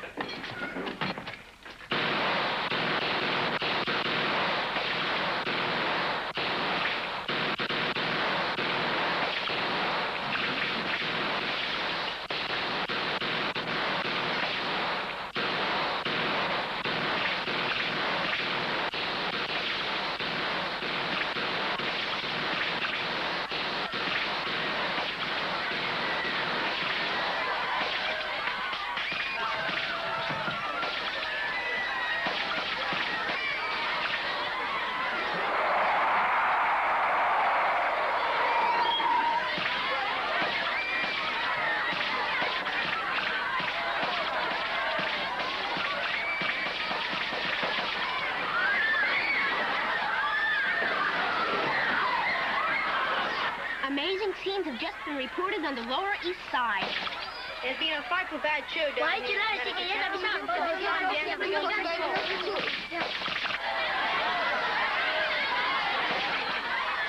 So this is show business?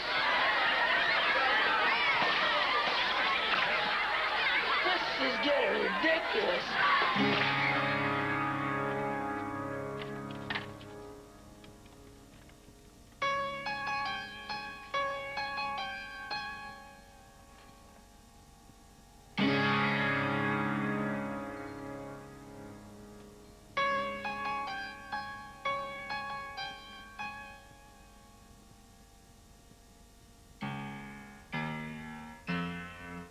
We could have been anything that we wanted to be.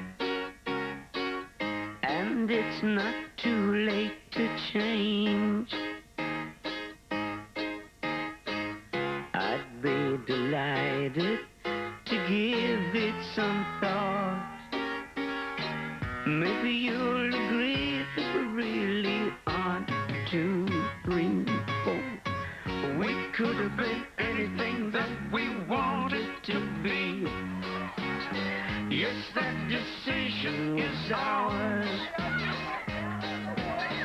It's been decided where we could divide it.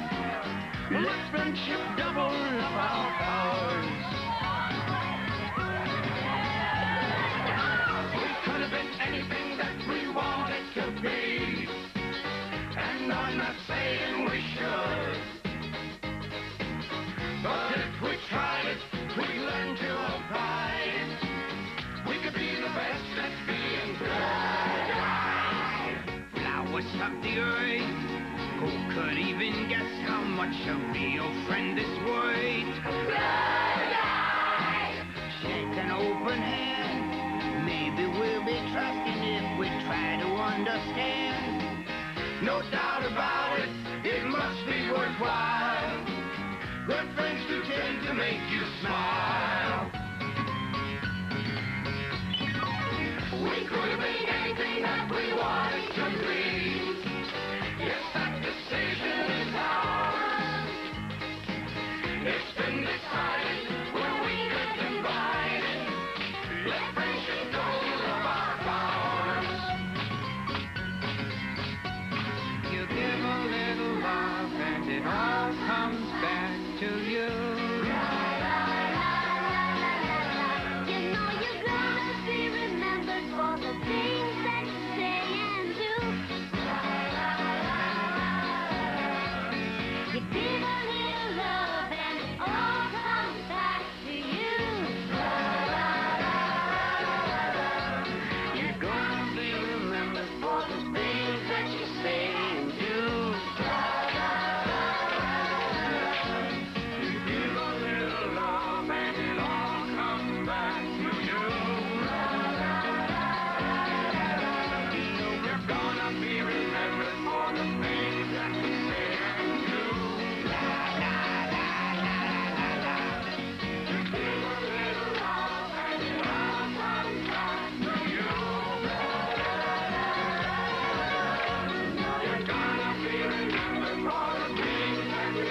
Sunday.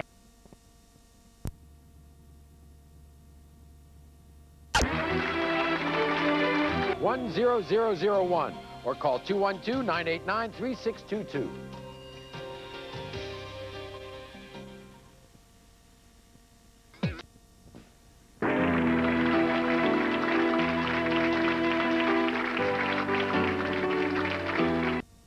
Demers of the Fairfax Identity Laboratories. In just a minute. We're talking DNA, the difference. That's correct. In a blood test, they're looking at structures on the surface of the blood cells, whereas in a DNA test, we're actually looking at the genetic material itself. And the DNA test is more conclusive than a blood test? A blood test is certainly reliable if properly performed. It's accurate. It just simply is not as informative. I think until the O.J. Simpson trial, none of us, in terms of the general public, knew a damn thing about DNA testing and what it looked like.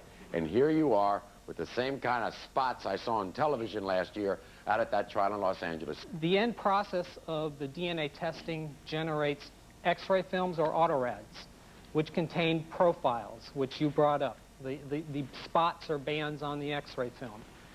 If we're to look at this schematic for a moment, this is a representation of what an X-ray film or autorad would look like. It's color-coded to make it easier to follow. Sure.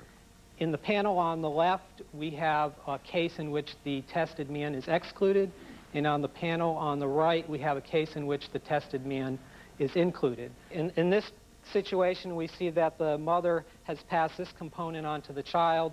The other component in the child's profile is down here, and the man that's tested does not have that component. Therefore, that represents exclusionary evidence. On the other side, you can see, in fact, that the man that's being tested does indeed demonstrate a fragment of that size, and so that would represent inclusionary evidence. That would be the data from one DNA probe. Once we collect that information, we would go on and collect the results from other DNA probes. And so the real results are over here. That's the way they come off on your X-ray machine? This is what the actual X-ray films look like. And as you can see, other than not being color-coded, they actually don't look all that different. If you look at these fragments, you can again see profile for mother, child, and alleged father. And you see the matching of bands between the mother and the child. And in this case, the man that we tested, you can actually see that he matches with the child on every single system as well. Now, is that one of our... These are, in fact, the actual X-ray films, the actual data from one of your cases here today. Okay. Now, so therefore, you're prepared to tell somebody they're the father of a child. The results of these X-ray films are from the case involving David and Kimberly and Colin. So, David, you're the father of the child. I feel like a jackass. Why? Good. Why do you He's feel like the father of the child with a high probability right. of 99.9995%. Why do you feel like a jackass? For 3 years. I mean, I didn't know, but for 3 years I wasn't in his life. Why wouldn't I feel like a jackass? Whose fault is that? No, wait a second, Kimberly. Before you get upset at him, look at first of all, look at this child. I mean, it's a beautiful child. Before you get upset at him, here's a guy who's ready to take responsibility. I mean, doesn't that give you any sense of relief? Yeah, it does.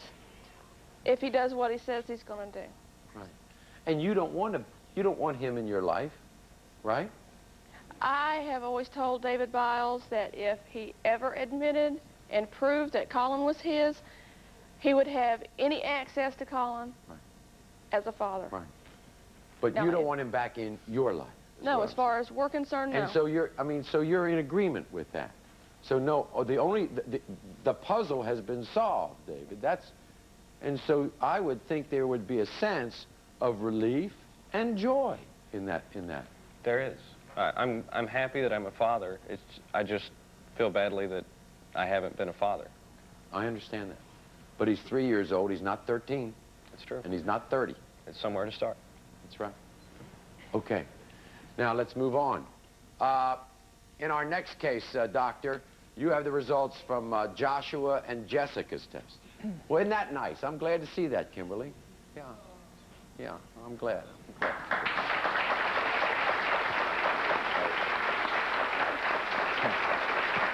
Oh, dear. In the test that we performed for Josh and Jessica, again, we were unable to exclude Josh as the father of A. Marie. And the probability of paternity in this case is 99.998%. You've got a lot of growing up to do, pal. Why would you say that? I mean, why? Because he acts like his daughter. He needs to grow up. He needs to be a father. Well, now that you know... I wasn't sure. Right, but now that you now that you're sure, you're prepared to accept the responsibility. Yeah. Okay. But there's not a chance that you all are going to get back together. No way. Okay, fine.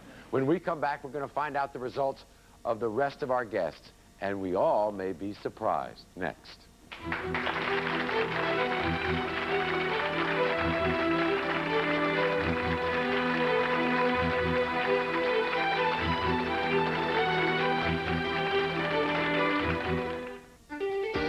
Does the man who fathered your child refuse to admit it? Are you both ready to confront the issue with a paternity test? Call us at 1-800-593-2000. That's 1-800-593-2000.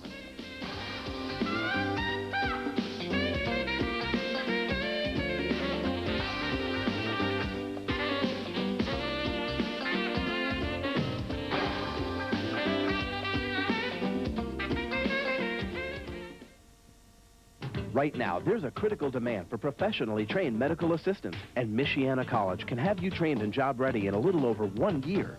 The medical assistants here at the clinic and in my office are critical to the care we provide. We really do work as a team, and good medical assistants are hard to find. That's why when we find a quality MA, like Cindy, we never let her get away. To find out about a career as a medical assistant, call Michiana College at 1-800-743-2447. That's 1-800-743.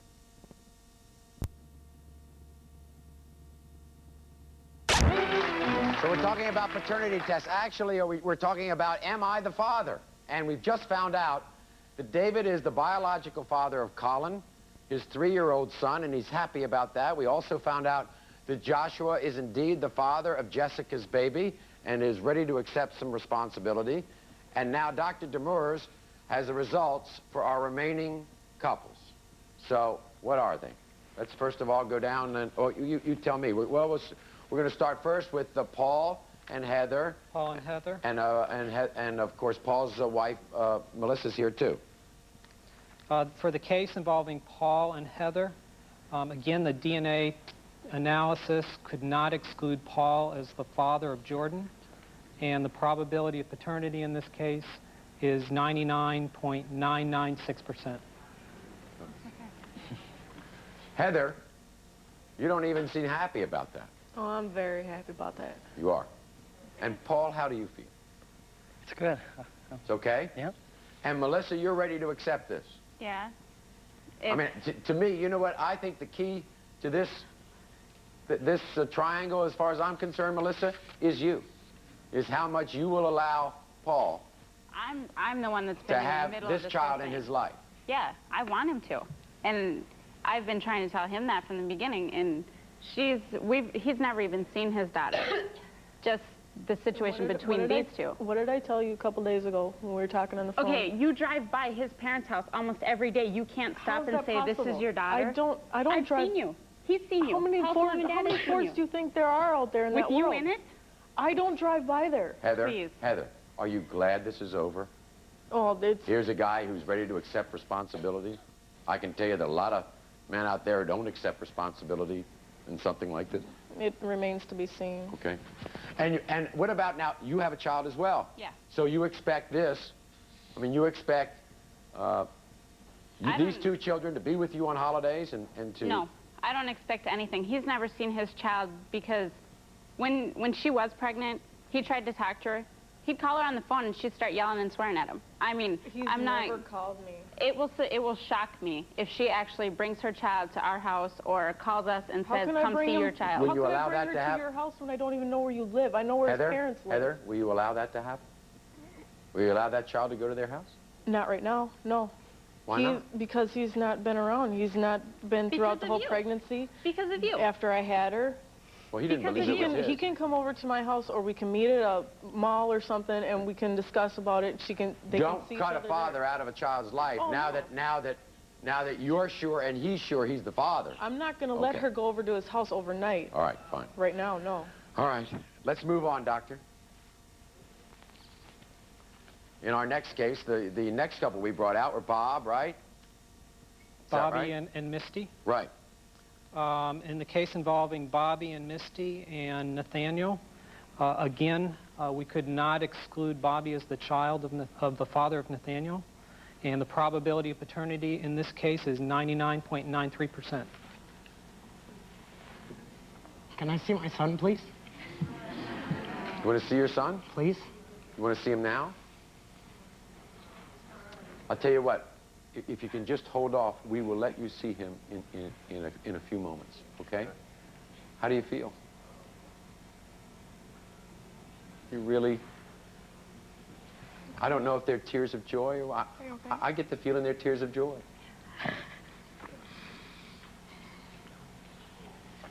Are you happy about this? Yeah. I know it. And he's happy. I'm excited. Yeah. But think, I mean, and he's excited. I know. He's been excited. Okay, let's move on.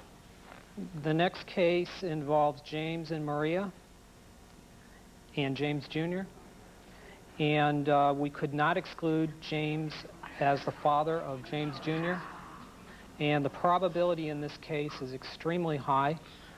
It's 99.999997%.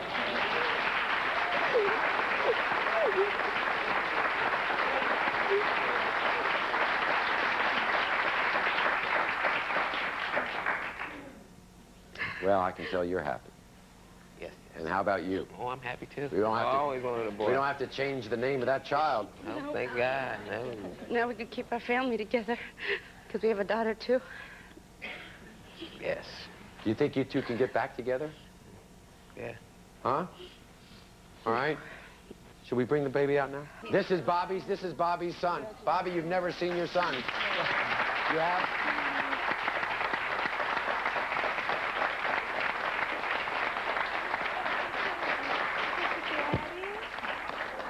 Daddy? I think you had brought this for him, didn't you? Yes, I did. Yeah. There you go. There you go. Hi there. Hi, how are you? I'm a daddy, too. I got kind of a new guy around, too. It's nice to see you. Isn't that great? Okay. Let's pause. We'll come back, and we'll give the conclusion to our last couple's story after this.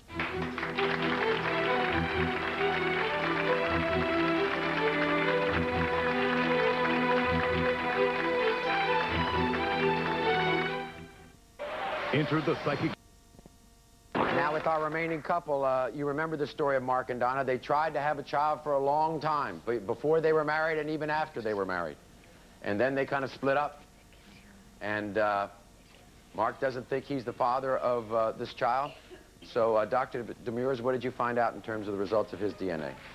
In the case involving Mark and Donna, once again, we could not find any exclusionary evidence. The probability of paternity for you is 99.999%.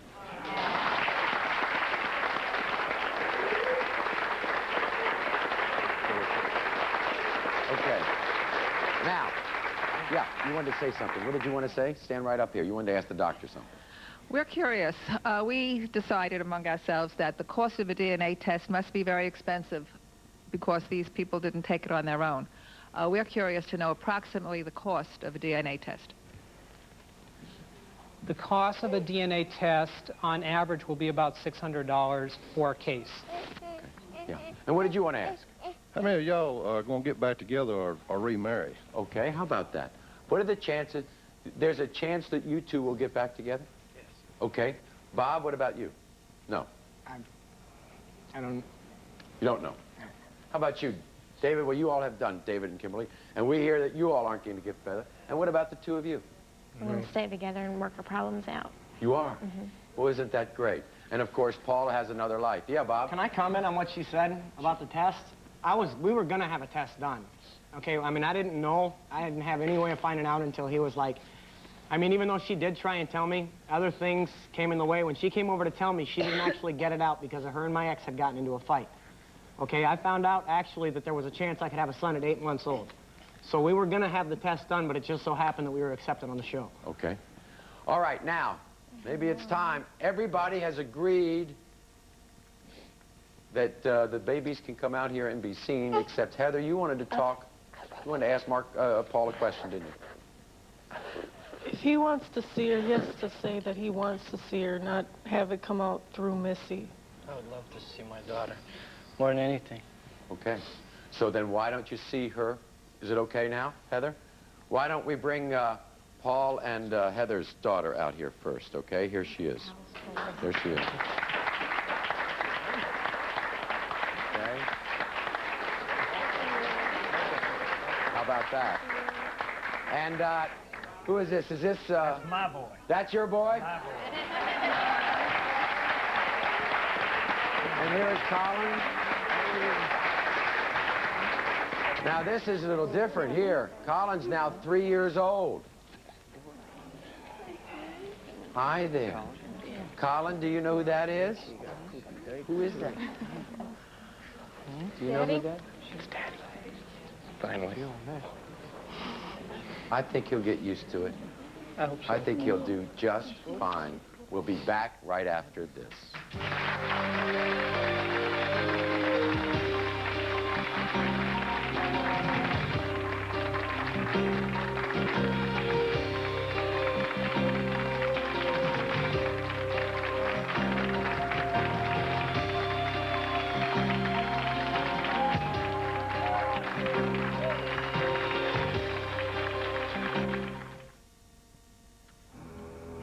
Someone knows what it feels like to hide from the world.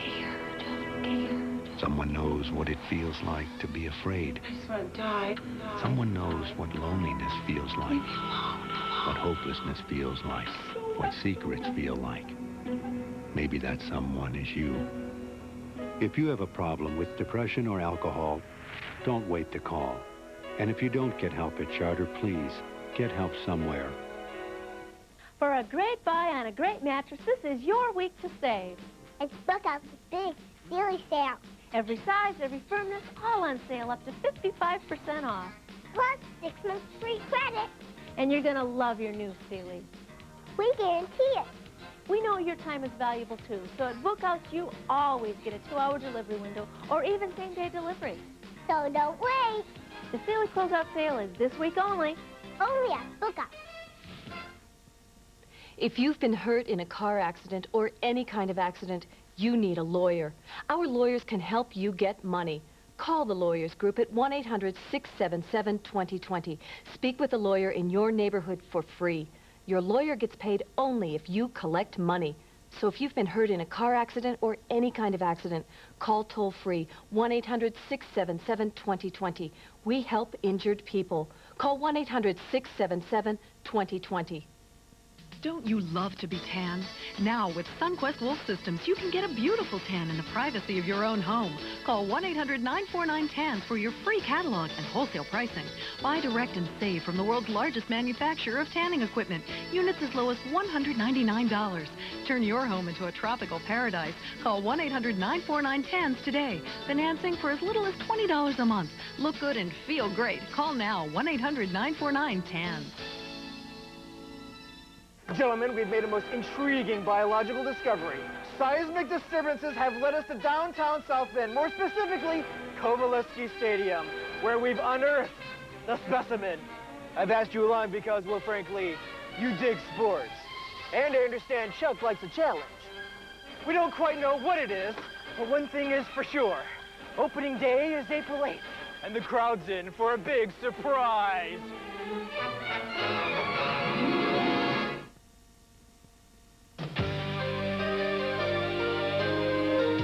The Maury Pulpit Show is now on America Online. So, if you would like to contact us or have a great story to tell, you can reach us at MauryShow@AOL.com. That's MauryShow@AOL.com. We want to hear from them.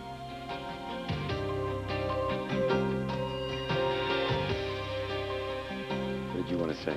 I just wanted to say that all these women are so fortunate that these men are so into their children, whether they're in relationships or not. They're so fortunate. So these are stand-up guys. Oh, very much so. Yeah. Very so much you applaud so. them. Okay, Yes, I do, fine. very much. Now then, we want to say also that the reason James Jr. isn't here is just because he's under the weather. He's just a little ill, and that's the only reason he's not here. By the way, everybody, if you would like more information on paternity testing, you can call our information line at 212-627-3337. 212-627-3337. Okay, we knew if we had a bunch of kids here, we would have this kind of sound. Hi there, how are you? Don't you look great? Hi there. I want to thank all of you for coming. I don't know if it's a sense of joy, a sense of relief. We debated very long and hard about this show because we find it a very delicate matter, especially by bringing the children out here at the end, but you all wanted it, and that's why we did it. But I thank you very much for coming on, all of you. I think all of you, all of our guests right now, have great reason to be proud. Thank you so much. Thank you, Doctor, very much. You solved the puzzle for many of these couples. Thank you very much. Thank you out there, everyone. Until next time, America.